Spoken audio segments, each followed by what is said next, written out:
Halo teman-teman, bertemu kembali dengan saya Maskus dari Maskus Lab. Kali ini saya akan melanjutkan materi Intensive IoT Training, yaitu pelatihan Internet of Things yang lebih intensif menjurus ke dasar-dasarnya.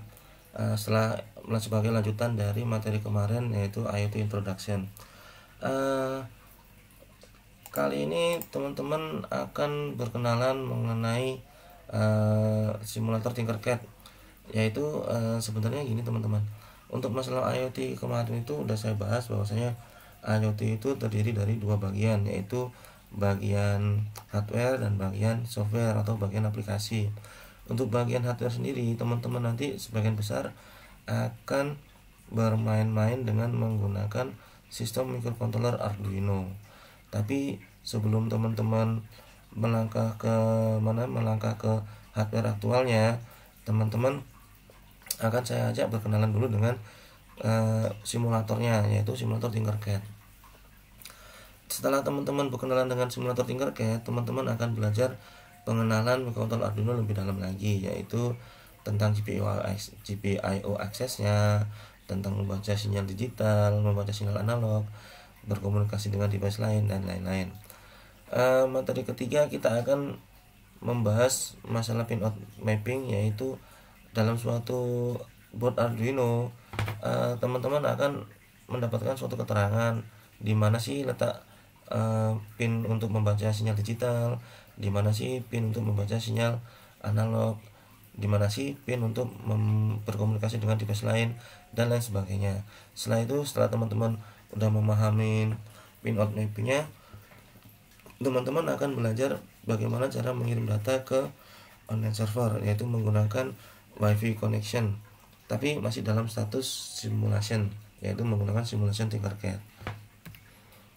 Oke, kita akan mengenalan dulu dengan simulator Tinkercad. Apa sih simulator Tinkercad itu?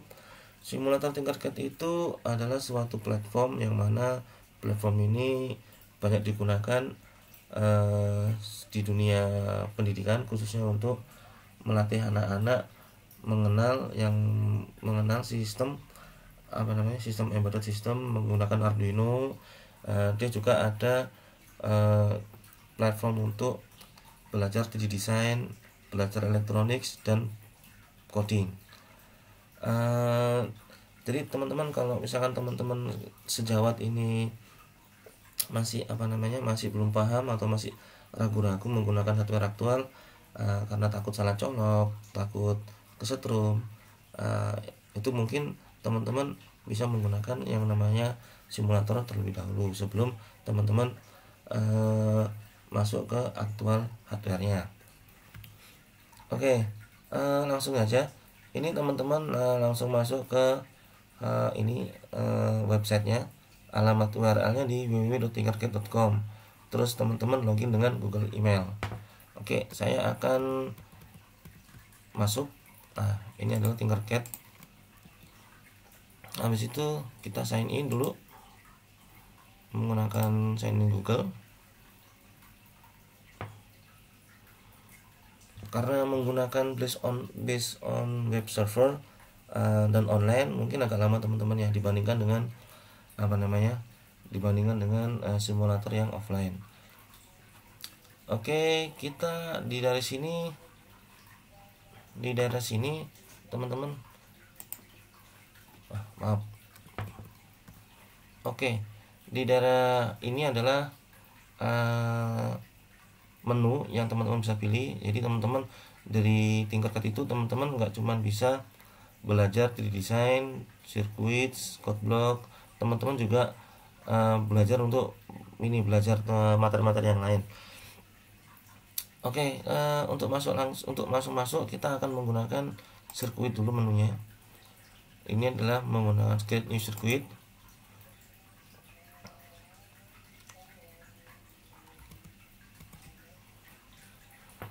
Nah, setelah masuk create new circuit, teman-teman akan dihadapkan dengan tampilan dashboard seperti ini, teman-teman.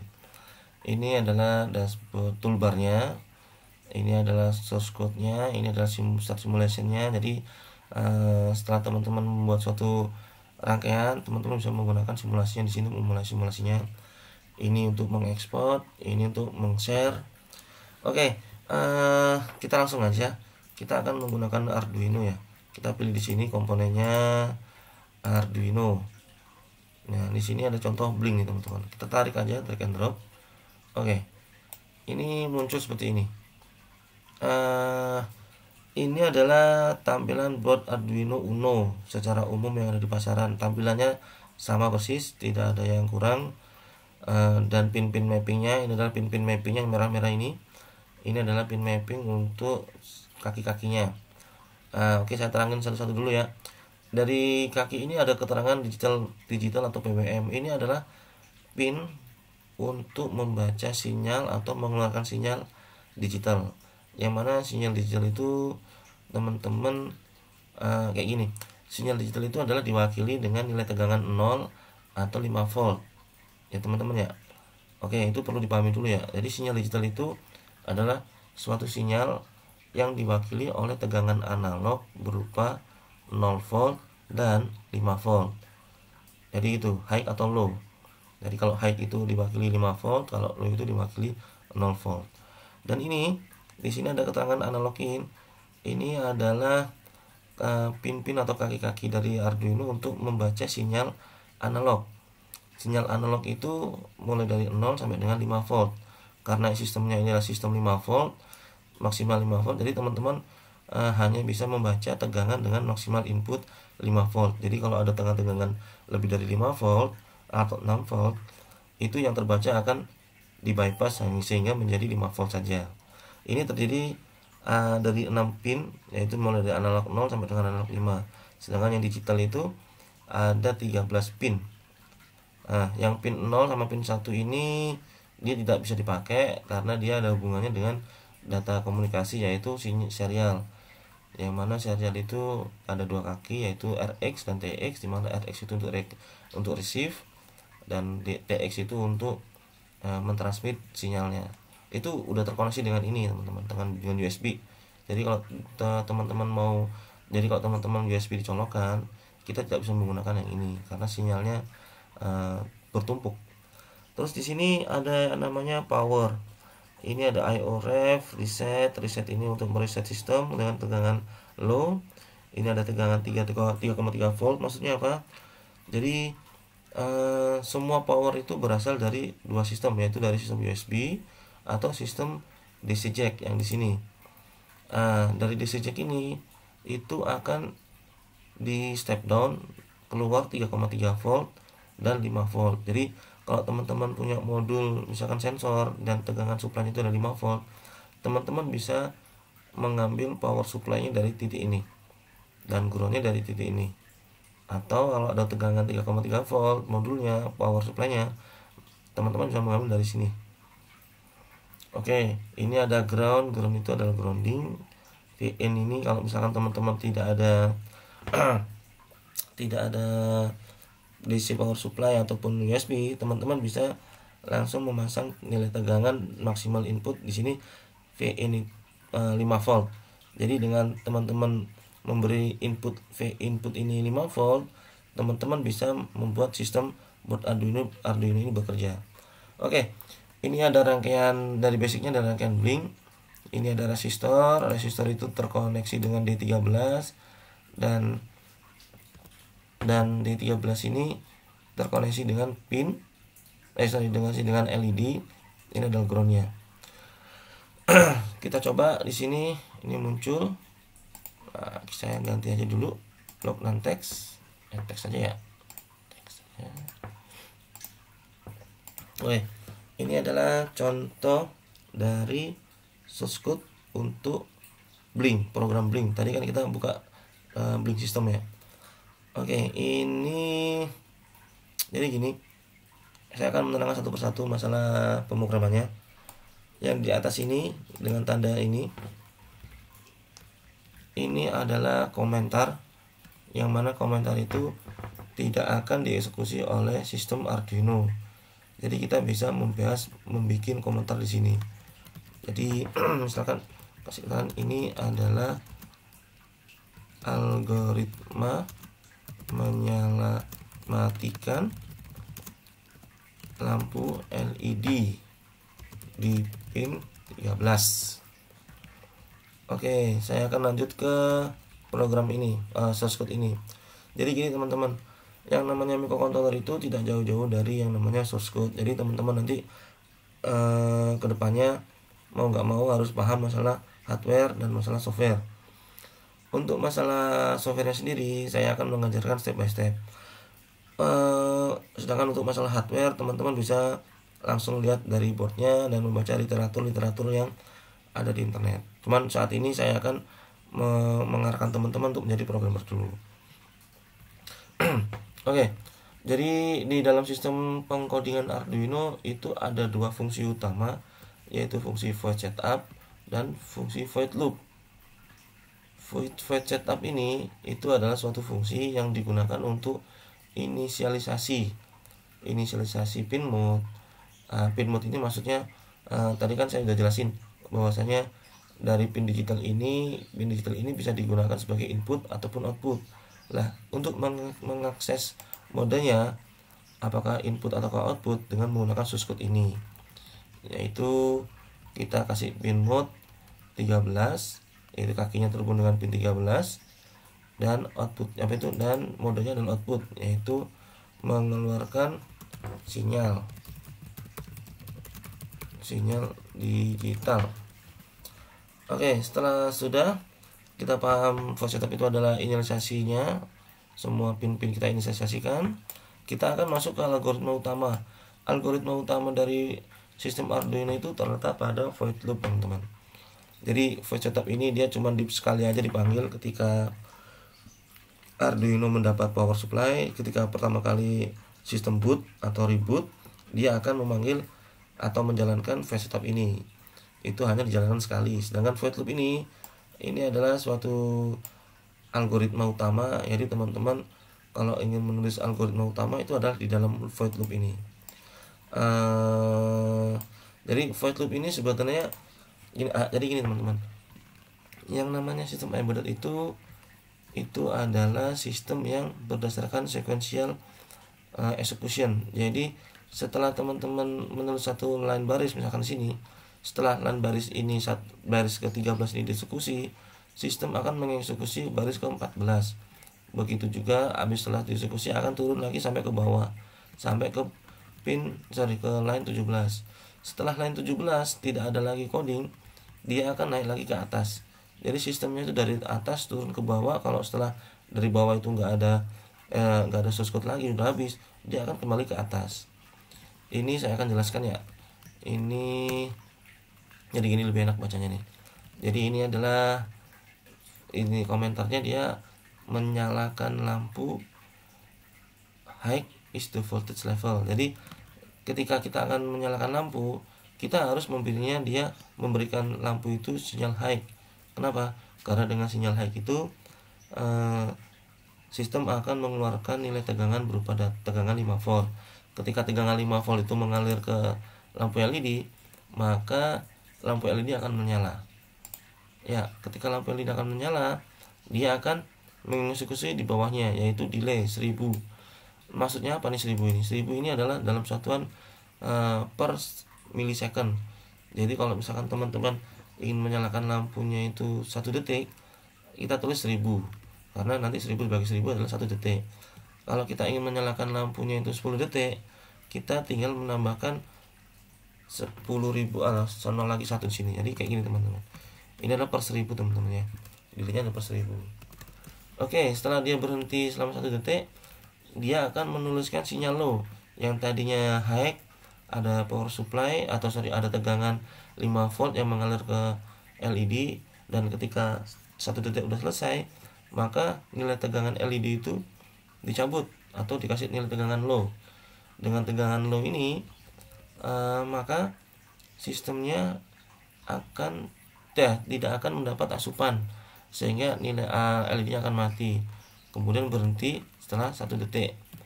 Setelah 1 detik tidak ada coding lagi, maka dia akan naik ke atas lagi ke sini teman-teman, dan itu akan berterus-terus sampai power supply-nya dicabut. Oke, untuk menyalakan simulasinya teman-teman bisa klik start simulation. Nah, ini menyala 1 detik. mati 1 detik. Oke. Nah, kita teman-teman bisa mengganti lampunya, lampu kuning misalkan, nah lebih kelihatan jelas, atau lampu green. Nah, lebih jelas lagi ya teman-teman ya. Untuk menghentikan kita klik stop. Oke teman-teman, saya jelasin dulu lagi ya masalah codingannya. Jadi coding dalam sistem embedded itu khususnya Arduino itu mandatory, harus ada void setup dan ada void loop. Dan semuanya ini adalah based on case sensitive. Jadi kalau teman-teman misalkan ini ya menuliskan, ini kan pin mode-nya harusnya M-nya besar ya, saya ganti kecil. Ketika saya start simulation, dia akan mengalami error karena error itu mengindikasikan bahwa ada syntax coding yang kita tulis itu tidak sesuai. Nah, kita baca di sini nih. Nah, pin mode, oh berarti pin mode ini tidak dikenali. Supaya bisa dikenali, kita kembalikan lagi ke M-nya besar. Jadi itu teman-teman. Jadi teman-teman nggak usah khawatir cara penulisan program sebelum penulisan sebelum kita mengupload sistem kita, sistem Arduino itu akan melakukan compiling, yaitu mengecek apakah ada error dalam penulisan. Ketika ada, teman-teman akan diberitahu atau dikasih notif secara langsung di baris mana, seperti itu. Jadi teman-teman nggak usah khawatir untuk belajar yang masih awal-awal belajar pemrograman, teman-teman akan dibimbing oleh sistemnya itu sendiri. Oke, kita berhenti dulu teman-teman. Kita lanjut ke materi lagi. Nah, teman-teman bisa baca lebih lengkapnya untuk yang ini masalah simulator Tinkercad. Nah, ini ada start simulation yang saya jelasin tadi. Oh ya, saya lupa ya. Ini ada export. Export ini teman-teman maksudnya apa? Export ini adalah ketika teman-teman udah advance dan ingin membuat PCB sendiri. Nah, PCB itu adalah pin circuit board, yang mana teman-teman itu membuat suatu desain seperti Arduino ini, tapi custom untuk teman-teman sendiri. Teman-teman bisa mendapatkan ininya, mendownload file BRD-nya. Nah, namanya ini. Kalau saya buka hasilnya, kalau di program yang lain atau program khusus untuk penulisan untuk mendesain PCB, itu dia akan muncul teman-teman. Kita tunggu dulu, agak lama. Nah, ini adalah tampilan dari PCB-nya. Teman-teman bisa mendrag and drop.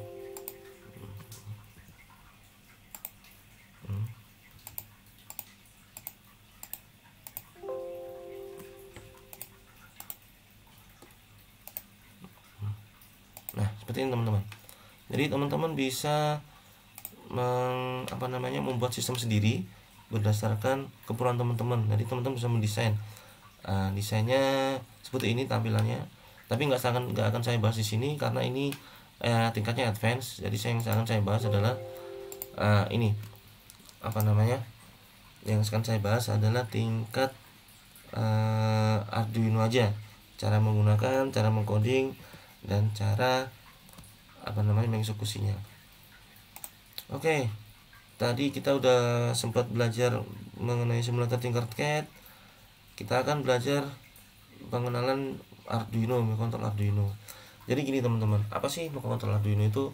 Arduino itu adalah suatu sistem platform microcontroller yang mana digunakan sebagai development untuk mendesain suatu rangkaian minimum system atau mendesain suatu minimum system, yang mana minimum system itu mempunyai tugas khusus, yang mana tugasnya itu itu aja tugasnya.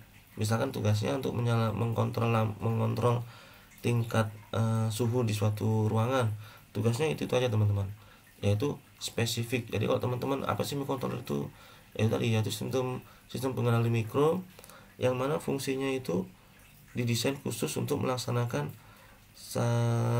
spesifik atau pekerjaan spesifik, yang mana di dalamnya itu, dalam suatu sistem microcontroller itu sama dengan suatu sistem laptop atau motherboard atau komputer, Dimana komputer itu ada yang namanya memori, ada yang namanya prosesor, ada yang namanya peripheral input output, ada yang namanya storage dan lain-lain. Jadi mirip, jadi gini, microcontroller itu sama dengan kayak kita pegang suatu desktop PC yang mana resource-nya itu lebih kecil.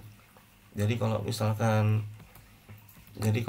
apa namanya, dalam laptop atau dalam PC itu kita ada yang namanya Core i5, dimana tingkat clocknya itu 3,1 GHz. Lah kalau dengan menggunakan minimum system atau menggunakan microcontroller itu clocknya itu kecil, cuma 8 MHz, dan storage-nya juga kecil dalam hitungan bytes. Kita nggak bisa menyimpan lagu, menyimpan menyimpan gambar, kita nggak bisa, karena maksimal penyimpanannya hanya 2 KB. Oke, kita lanjut teman-teman ya. Untuk platform Arduino sendiri itu banyak sekali boardnya. Salah satunya adalah Arduino Uno yang tadi teman-teman pelajarin. Terus habis itu ada yang ini Arduino Mega, Nano, Pro Mini. Untuk detailnya teman-teman bisa ngecek di website ini, nanti saya kasih linknya. Oh, ini ada linknya.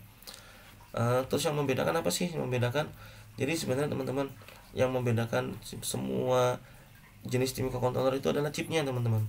Ini adalah chipnya ya. Ini chipnya, chip yang hitam-hitam itu chipnya, chip CPU-nya. Jadi semakin kompleks atau semakin mahal chip CPU-nya, maka input output yang bisa dihandle untuk membaca sensor itu lebih banyak dibandingkan dengan yang lebih murah. Yang Arduino ini kan lebih murah nih. Arduino Uno ini kakinya kan lebih sedikit tuh, sehingga dia bisa membaca atau mengirimkan sinyal itu terbatas nilainya. Tapi kalau kita menggunakan Arduino Mega itu kakinya dari chipnya ini kecil-kecil tapi banyak banget kan. Nah ini sama juga, kita bisa memasukkan sinyal, kita bisa membaca sensor lebih banyak daripada menggunakan board Arduino Uno. Oke, tadi udah saya jelasin yang di mana, yang di Tinkercad. Di sini ada kaki digital, yaitu bisa digunakan input output. Terus ini ada USB. USB ini digunakan untuk mengupload si codingannya kita. Bisa digunakan untuk debugging, untuk mengecek mengecek ada error enggak. Nah, itu bisa ngeceknya di sini. Nanti kita akan dikasih tahu, saya jelasin tadi. Dan ini juga bisa digunakan untuk serial communication. Dan ini juga bisa digunakan untuk power 5 volt.